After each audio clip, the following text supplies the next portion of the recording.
municipal primary election, and right now absentee and mail-in ballots are being counted. And Fox 43's Tyler Hatfield joins us live in Lancaster County to tell us more about how the pre-canvassing process works here in South Central Pennsylvania. Good morning, Tyler.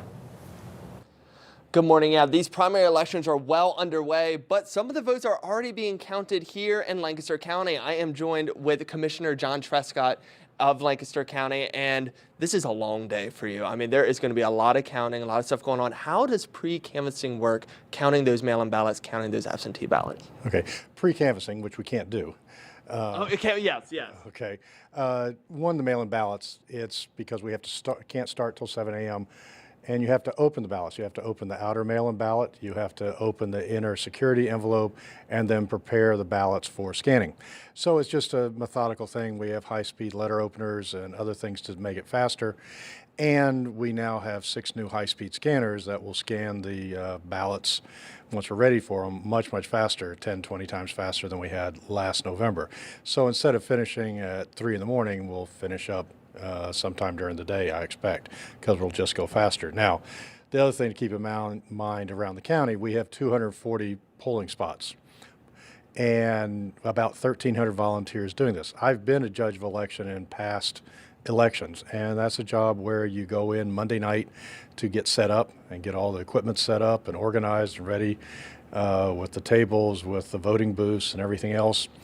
And then come in the morning, you have to be there usually about quarter after 6 or 6:30, because then you have to put out signs and you have to be prepared to turn and initialize all the machines right at 7 a.m. So right at 7 a.m. everything gets turned on, powered up, and the voters start coming in.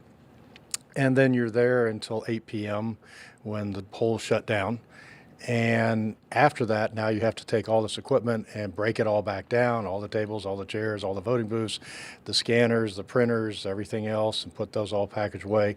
You also have to do what's called the tally sheets, which are totaling up all the votes, all the ones that went through the scanners, all the ones where someone made a mistake and you had to spoil their ballots because they could vote again, people who came in wanting provisional ballots because those go in a separate pile.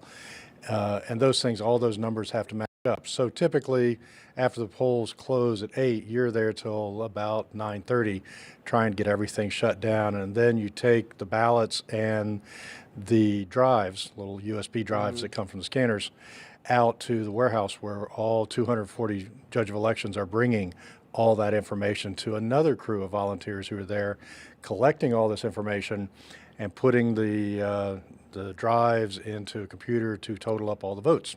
So the people there are there till midnight-ish to get all this done. So it's a long day. Yeah, and sometimes you don't know, the results until late in the morning. I know in the general election, you thought you'd be done around midnight. Turned out it went well into the morning. What are some ways that maybe we can, avoid this happening? Well, the best thing we did is we invested in technology. So we have, instead of last year in November, we had 3 scanners. We now have 6 scanners that are much higher speed scanners. So the whole process of processing all the mail-in ballots will go much, much faster. And so we expect that was the longest thing. In a regular election, in terms of things coming in from the normal polling places, typically it's more like about 11 o'clock when we start totaling up the races for that. But because we had, in November, we had almost 45,000 mail-in ballots, it just took a long time to get that done. And under the current law of Act 88, we are required by law to keep processing the mail-in ballots continuously until we're done. So we couldn't just go to midnight and say, we'll come back tomorrow morning and do it. We had to keep going until 3 a.m. to finish it off. And thank you for all the volunteers who stayed until 3 a.m. and kept doing it. All right, well, thank you so much for being with us this morning. So we will have coverage all morning long about this primary election season going on right now. And again, if you want to hand in that mail-in ballot, you have until 8 p.m. today. And if you want to vote in person, stay in line. If you're in there by 8 o'clock, you can still vote. So live in Lancaster, I'm Tyler Hatfield, Fox 43 News.